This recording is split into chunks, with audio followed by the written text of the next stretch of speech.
नॉनव्हेजच्या खवय्यांना मटणामध्ये सर्वात जास्त आवडणारा प्रकार म्हणजे मटणाचे चॉप्स. मटणाचं कालवण किंवा मटणाच्या बिर्याणीपेक्षा खवय्यांना मटणाचे चाप खायला अधिक आवडतात. आणि या मटण चॉप्सला घाटी मसाल्यात मुरवून बनवलं तर क्या बात है. तर मग आज आपण बनवूया तोंडाला पाणी आणणारे सुके मटण चॉप्स.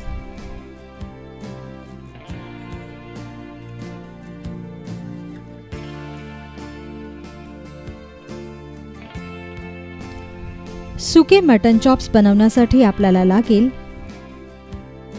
मटणाचे 6 चॉप्स, 1 चमचा धणे, 1 चमचा जिरे, 1 चमचा शहाजिरे, 2 तुकडे दालचिनीचे, 7 ते 8 काळी मिरी, 3 ते 4 लवंगा, 1 दगडी फूल, 1 मोठी वेलची, 3 ते 4 हिरवी वेलची, 2 चमचे खसखस, 1 जायफळ, 3 ते 4 सुक्या लाल मिरच्या, 1 चिरलेला कांदा, 1 टोमॅटो, 4 ते 5 चमचे आलं लसणाची पेस्ट, 2 चमचे नारळाचं वाटण, 2 चमचे घाटी मसाला, 1.5 चमचा हळद, चवीपुरतं मीठ आणि फोडणीसाठी तेल. सर्वप्रथम चिरलेले मटण चॉप्स घ्या आणि वाहत्या पाण्यात हे चॉप्स स्वच्छ धुवून घ्या.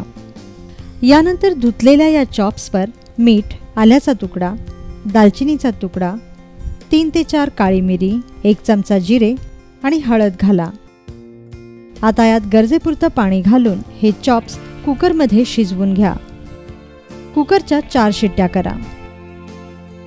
या दरम्यान वरील साहित्यामध्ये सांगितलेला सर्व अख्खा गरम मसाला एकत्र करून त्याची मिक्सरमध्ये बारीक पूड तयार करून घ्या. यानंतर ही पूड आलं लसणाच्या पेस्टमध्ये मिक्स करा. आता लोखंडी कढईत तेलावर चिरलेला कांदा आणि टोमॅटो परतून घ्या. कांदा टोमॅटो छान भाजला की मग यात आलं लसणाच्या पेस्टमध्ये मिक्स केलेला मसाला घाला. थोडंसं पाणी घालून हा मसाला तेलावर चांगला परतून घ्या. मसाला भाजत आला की मग यात घाटी मसाला घाला आणि हे दोन्ही मसाले पळीच्या सहाय्याने अशा तऱ्हेने चांगले एकजीव करा.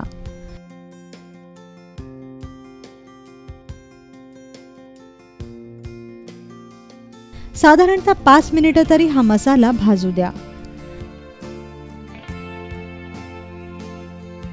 मसाल्याचा तिखटपणाचा उग्र वास गेला आणि मसाल्याला तेल सुटू लागलं की मग यात ओल्या नारळाची पेस्ट घाला.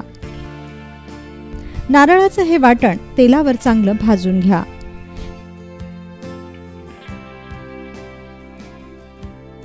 किमान 2 ते 3 मिनिटांनी मसाल्याला छान उकळी फुटेल.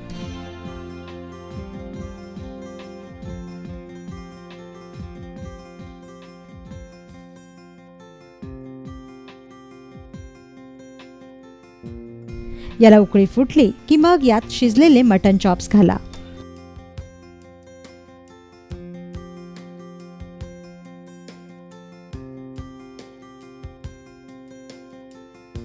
मसाल्यामध्ये हे मटण चॉप्स चांगले एकजीव करा.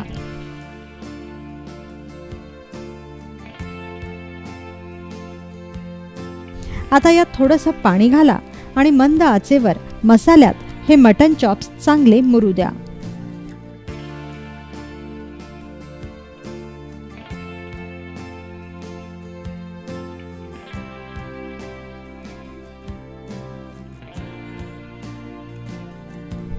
पाच ते 7 मिनिटांनंतर आच वाढवून घ्या आणि मसाल्यातलं पाणी पूर्णपणे आटवून घ्या. पाणी पूर्ण आटलं की तयार झाले सुके मटण चॉप्स. सुके मटण चॉप्स बनवताना लक्षात ठेवा की हे चॉप्स शिजवतानाच आपण मीठ घातलंय, त्यामुळे जर कमी असेल तरच याला वरून मीठ घाला. मटणाच्या नेहमीच्या रेसिपीजपेक्षा थोडेसे वेगळे, चमचमीत आणि झणझणीत असे सुके मटण चॉप्स यंदाच्या गटारीला तुम्ही जरूर करून पहा.